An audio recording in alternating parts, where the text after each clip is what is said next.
Nous sommes ouverts et vous serez les bienvenus en Afrique. Ceux qui veulent investir dans l'agriculture sont les bienvenus. Ceux qui veulent investir dans la transformation sont les bienvenus. L'éducation, nous voulons transformer l'école. Parce que le formatage que nous vivons actuellement, c'est depuis l'école. Ils nous ont canalisés, de sorte que les intellectuels, pour la plupart, ne peuvent pas réfléchir, sortir des sillons qu'ils ont tracés. Dieu merci, les consciences sont en train de s'éveiller. On a besoin de plus. On a besoin de changer le système éducatif. Nous étions en train de piller nos richesses. Aujourd'hui, nous sommes en train de reprendre le contrôle. Et nous n'allons plus jamais laisser nos richesses piller parce que nous avons envie de vivre. Nous avons envie de voir nos enfants soignés, éduqués, grandir en paix et vivre dans un environnement sain.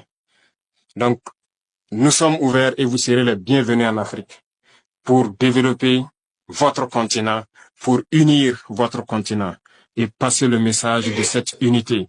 C'est très important. Continuez à passer le message pour que les jeunes se réveillent, qu'ils ne laissent plus, nous dirigeants, faire d'eux les esclaves pour les autres. Ça ne doit pas être permis. Il y a certains pays aujourd'hui où nous avons envie de passer des messages, mais je pense que vos voix portent encore plus, parce que vous êtes des ambassadeurs partout où vous êtes, que ce soit en Amérique, en Europe, aux Caraïbes. Vous êtes des ambassadeurs. Et quand vous parlez, ça peut réveiller. Et je vous exhorte à parler. C'est une mission que je vous confie pour réveiller le continent. Passez le message pour éveiller les consciences. Certains gouvernants essaient d'endormir leur peuple toujours et continuent de piller leur peuple au profit de l'Occident. Il faut que ça cesse. Qui mieux que vous pour passer ce message aux différents peuples? L'Afrique doit se réveiller.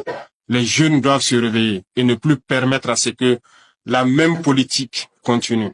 Ce n'est pas possible. Nous avons besoin de nous unir, mais ils ont toujours été là pour nous diviser, pour pouvoir mieux régner. L'esclavage, nos ancêtres l'ont vécu. Jusqu'à aujourd'hui, nous en avons marre dans nos chairs. Mais ça continue. Nos grands-pères étaient déportés, torturés. Et encore, quand ils avaient leur guerre, on a été les soutenir. Ils nous ont payé en monnaie de singe. D'autres ont été tués lorsqu'ils ont essayé de revendiquer. Plusieurs d'entre eux sont morts dans leur village avec les séquelles de la guerre. On n'a jamais reconnu le travail de l'Africain. Notre mission, c'est d'abord d'éveiller l'Afrique. Et qui mieux que vous, de la diaspora, pour faire comprendre ce que c'est que l'Afrique. Aujourd'hui, notre combat, c'est pouvoir nous unir. Parce que unis, nous sommes forts. Divisés, on est faibles. Ils ont toujours travaillé à nous diviser.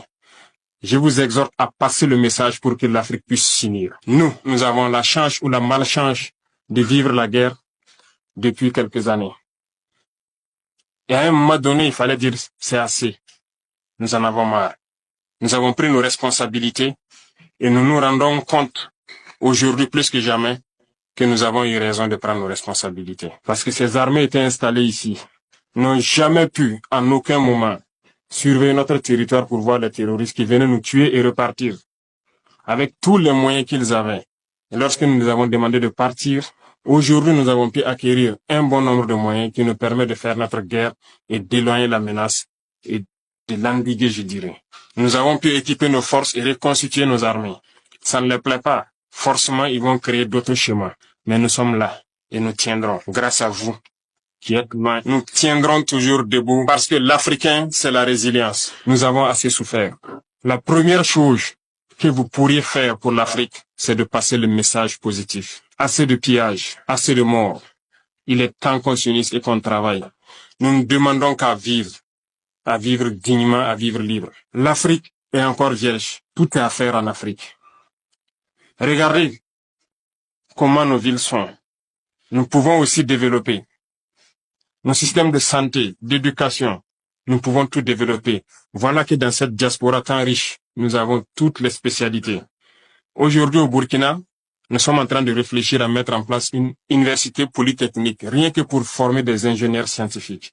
Parce que tant que nous ne formerons pas la jeunesse à ce que nous puissions nous-mêmes produire et transformer ici sur place, nous resterons toujours esclaves. La souveraineté, c'est tout un ensemble. Nous sommes en train de nous battre pour l'autosuffisance alimentaire. Ceux-là qui peuvent investir dans l'industrie agroalimentaire pour transformer nos produits ici, vous êtes les bienvenus. Nous produisons tout ici. Tout pousse sur nos sols. On a tout expérimenté au bout de 1 an et quelques. Tout pousse au Burkina.